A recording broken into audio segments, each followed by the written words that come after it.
Olá, eu sou José Benedito de Almeida Júnior, professor do Instituto de Filosofia da Universidade Federal de Uberlândia, tutor do Paideia, o Programa de Educação Tutorial em Filosofia. Eu recebi o convite para fazer esta comunicação por parte de um dos discentes do Paideia, o Micael Melo, a quem sou muito grato por se importar com esse tema. Quando ele me disse que o assunto eram os refugiados, eu aceitei de imediato a proposta e vou tentar colaborar com aquilo que na praxis nossa da filosofia a gente faz, que são as comunicações e os textos escritos. Nesse momento, portanto, eu posso oferecer uma comunicação e no que mais eu puder ser útil, com certeza podem contar comigo. Vamos começar então a apresentação sobre o problema dos refugiados nessa perspectiva filosófica que nós escolhemos.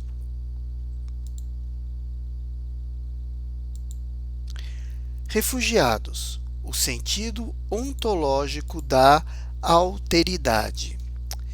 Bom, eu escolhi esse tema porque me parece que a questão dos refugiados é uma questão que envolve a alteridade, o outro. E a tendência dos intolerantes é justamente desvalorizar o outro do ponto de vista ontológico. Para a nossa introdução, eu aviso que eu vou tomar como principal referência o pensamento político de Jean-Jacques Rousseau. Desenvolveremos as nossas análises a partir de três dimensões: a dimensão política, a educacional e a ontológica. O ponto de vista político. Quando Rousseau fala sobre o pacto social, uma das primeiras coisas que ele diz é sobre a natureza do pacto, que o pacto não é uma escolha. O pacto ele ocorre na origem das sociedades e é impossível retornarmos ao estado de natureza. Então, nós não podemos deixar o pacto. E aí surge um paradoxo, Somos obrigados a sermos livres. Como assim obrigados a sermos livres? Ora, a gente pode entender que, então, uma pessoa que está fora do pacto social, ela não possui direitos. Então, ela voltando ao estado de natureza, ela está sem o abrigo de nenhuma forma de proteção da sociedade. Por isso que todos nós, ao ingressarmos numa sociedade, portanto, ao nascermos, nós já somos cidadãos plenos de direitos e também de deveres, mas acima de tudo de direitos. Então, sair do pacto seria uma escolha de ficar fora do campo dos direitos, o que é um absurdo teórico. A gente não poderia aceitar que alguém se retirasse do pacto pelo próprio bem dessa pessoa. Esse é um tema bastante complexo, mas o que a gente está querendo dizer então é que, do ponto de vista político, todos os cidadãos devem ser protegidos pelo Estado, pela própria sociedade da qual ele faz parte. Então, se um cidadão deseja não ser protegido, esse desejo é um desejo equivocado, é um erro de raciocínio, que deve ser amparado por meio dos sistemas de proteção da própria sociedade. Quando se trata, então, dos assuntos de relações internacionais, a gente adentra no problema da soberania. Por quê? Para o Rousseau, a soberania ela é uma característica de cada nação. Cada nação é soberana. E soberano é o povo reunido em assembleia e não quem assume o governo. Isso é muito importante, essa diferenciação, por exemplo, para a filosofia política de Hobbes. Então, o povo é soberano. O povo tem o direito de designar os seus próprios rumos. E ele não pode ceder a soberania a ninguém. Por isso que pedir uma ditadura militar é um contrassenso que não deve ser aceito. Ora, Então, a relação entre as nações é a relação de soberano para soberano. Nesse caso, não há leis entre soberanos, porque isso acabaria justamente com a liberdade de cada soberano. É possível, no entanto, a existir tratados e acordos internacionais que hoje até podemos chamar de leis internacionais, mas elas não têm o mesmo valor de leis que tem dentro de cada nação, justamente para não ferir o direito soberano de cada povo, de cada nação. Ora, há algo, no entanto, que transcende o direito do cidadão e essas relações internacionais, que são os direitos humanos, né? Na formulação da Revolução Francesa, os direitos do homem e do cidadão, que são uma conquista para a humanidade, né? Porque a partir do momento em que se declara que nós temos direitos por sermos cidadãos, nós damos um passo além naquela situação na qual se vivia, em que algumas pessoas tinham menos direitos do que outras, né? Então, eram ontologicamente menos humanas, por isso aí direitos humanos, né? Então, os direitos humanos, eles transcendem essa questão política da concepção de soberania. Jean-Jacques Rousseau já tinha isso em vista. Ele não formula, propriamente dito, um contrato social, né, no contrato social que preveja essas relações, mas na sua obra fica muito claro que os direitos humanos transcendem os direitos do homem, os direitos do cidadão. Novamente, vamos falar um pouquinho mais dos direitos humanos. Os refugiados, eles deixam suas nações onde eram cidadãos. E ao deixar essas nações onde eram cidadãos, adentrar o território de uma outra nação, sem o aparato legal que rege, por exemplo, os sistemas de imigração, eles ficam numa situação muito complicada, porque é como se fossem pessoas em estado de natureza dentro do território de uma nação, né? Ora, como a gente disse, do ponto de vista dos direitos humanos, a gente não pode aceitar que seres humanos fiquem em estado de natureza. Então, da mesma forma que o Rousseau fala que ninguém pode deixar o pacto, a gente não pode olhar para outros cidadãos, desculpem, para outras pessoas e dizer: essas pessoas não pertencem ao nosso pacto, não entraram aqui por meio dos sistemas legais de imigração, então elas deixam de ser seres humanos. Nós não podemos admitir essa situação. Então, como eu disse, da mesma forma que não podemos admitir que alguém deixe o pacto para sua própria proteção, para a proteção dessas pessoas, nós não admitimos que elas estão em estado de natureza. Como eu disse, elas adentram uma outra nação na qual não gozam dos direitos de cidadania, mas devem ser protegidas. Em um primeiro momento, não como cidadãos, mas como seres humanos. Há protocolos internacionais de acolhimento, direitos humanos, direitos humanitários e direitos dos refugiados, que eu não vou aqui entrar em detalhe sobre esses aspectos, né, para a gente não se delongar muito. Lembro do importante trabalho da Acnur, Agência da ONU para os Refugiados, que procura orientar esses procedimentos de acolhimento dos refugiados, como, por exemplo, a Convenção de 1951 e, no caso do Brasil, a Lei 9.474, de 22 de julho de 1997, que regulamenta, no caso do Brasil, o processo de acolhimento dos refugiados. Bom, agora a gente deixa o ponto de vista político e adentra para o ponto de vista da educação. Por quê? Porque a gente diria que, do ponto de vista político, o assunto ele está bem claramente definido. As nações que aderem né, a Convenção de 1951, elas têm obrigação de acolher os refugiados de maneira ética, de maneira integral, né, porque são seres humanos em situação de fragilidade e precisam do apoio, precisam do acolhimento. Mas, além da questão jurídica, tem também a questão educacional, isto é, formarmos novas gerações com uma mentalidade de acolhimento da alteridade, de acolhimento do outro. Quando falamos em educação, não estamos falando apenas em escolas, estamos falando de um modo geral do processo educacional, o que inclui também os meios de comunicação e todos os aparatos públicos, estatais ou privados, de autônomos, né? A educação para a alteridade avançou muito no Brasil desde o fim da ditadura militar até o ano de 2016, quando recuamos drasticamente no que se refere a um ambiente democrático de valorização dos direitos humanos.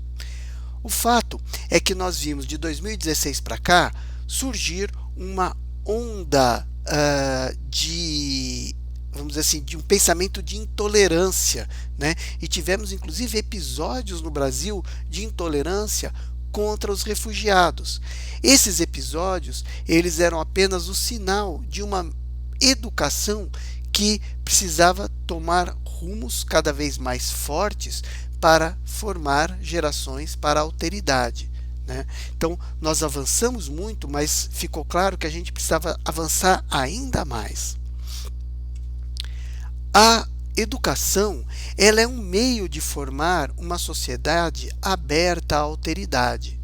Aqui, eu me permito dizer que vamos um pouco além, né, da questão dos refugiados, porque no caso do Brasil, nós temos também as nações indígenas, nós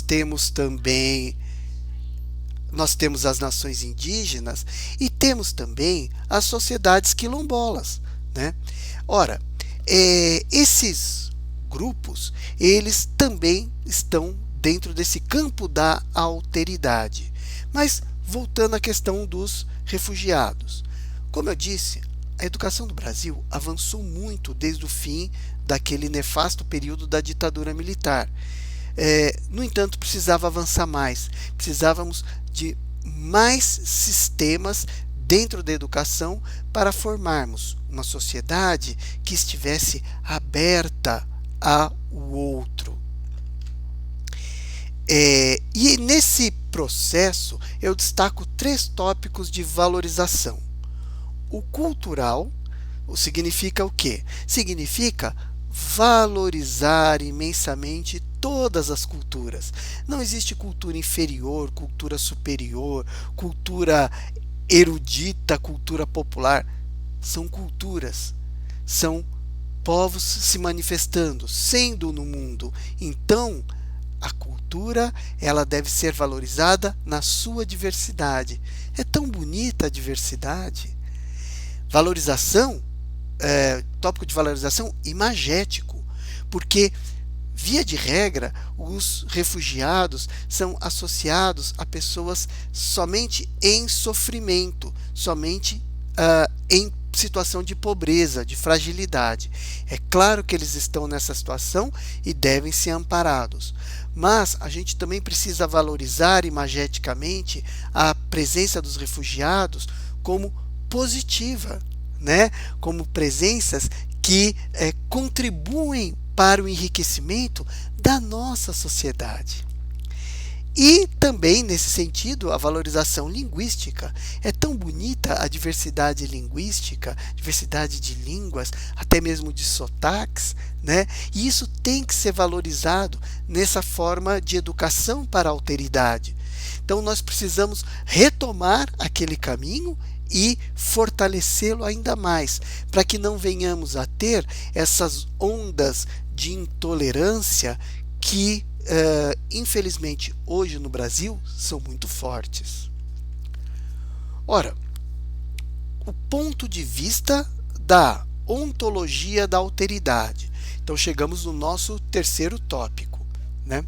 Eu volto aqui rapidamente ao Rousseau, agora sobre o discurso, a respeito do discurso sobre a desigualdade entre os homens.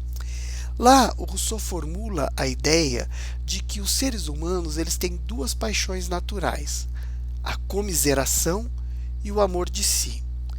O amor de si é o que a gente pode chamar de autocuidado, né? De preservar a própria vida. E a comiseração é o sofrimento que nós temos por ver o outro sofrer. Então, daí, comiseração. Miséria no sentido de sofrimento. Ele diz que até mesmo os animais manifestam essa comiseração.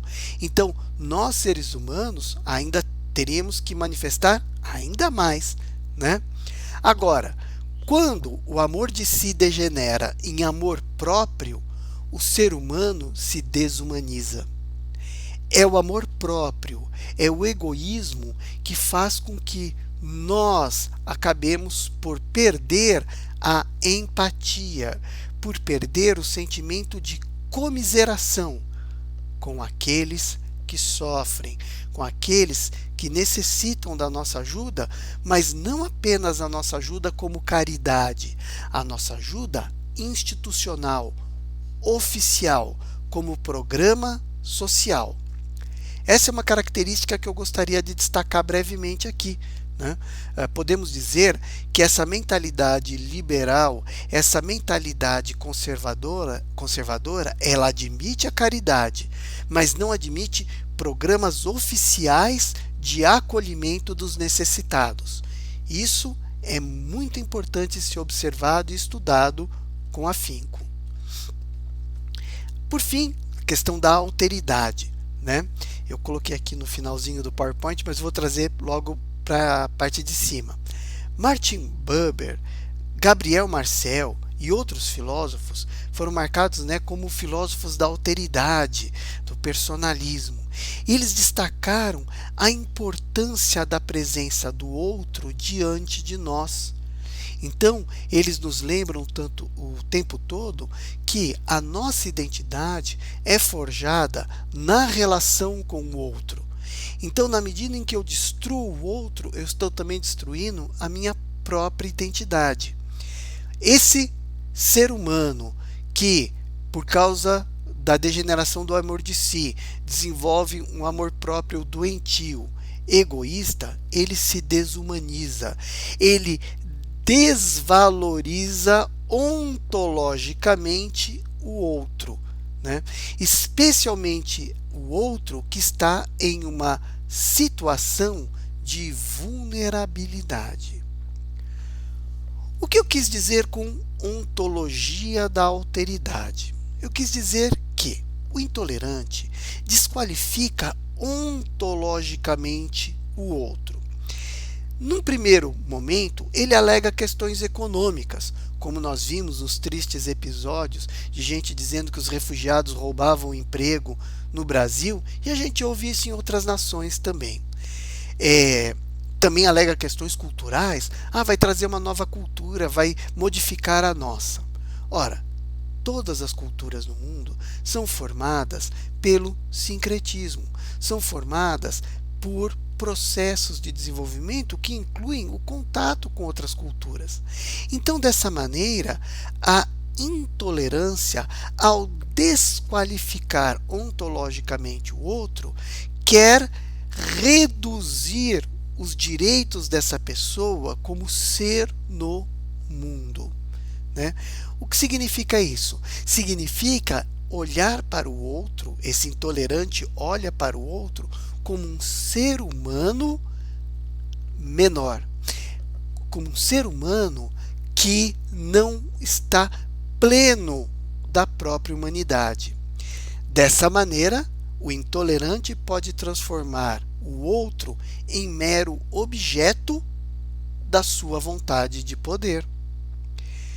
A ontologia da alteridade, portanto, por meio de um sistema educacional que nós tínhamos, devemos recuperar, o sistema político-jurídico que temos e temos que usar, ela pretende valorizar nesse plano filosófico, ontológico e podemos dizer também metafísico, o outro como um ser diante de mim, um ser que é pleno de todos os direitos da existência, né? Ele não é colocado no estado de natureza, portanto, alguém que está fora do pacto.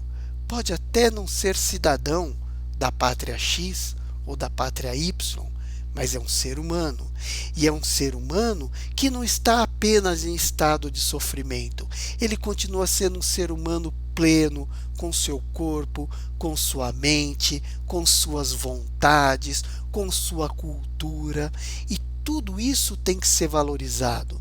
Não apenas um aspecto do sofrimento, mas o ser humano em sua integridade.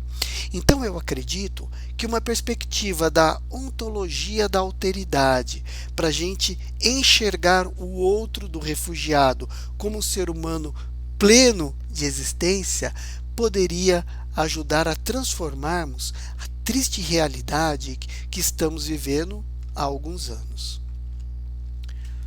Conclusão: temos deveres frente aos refugiados.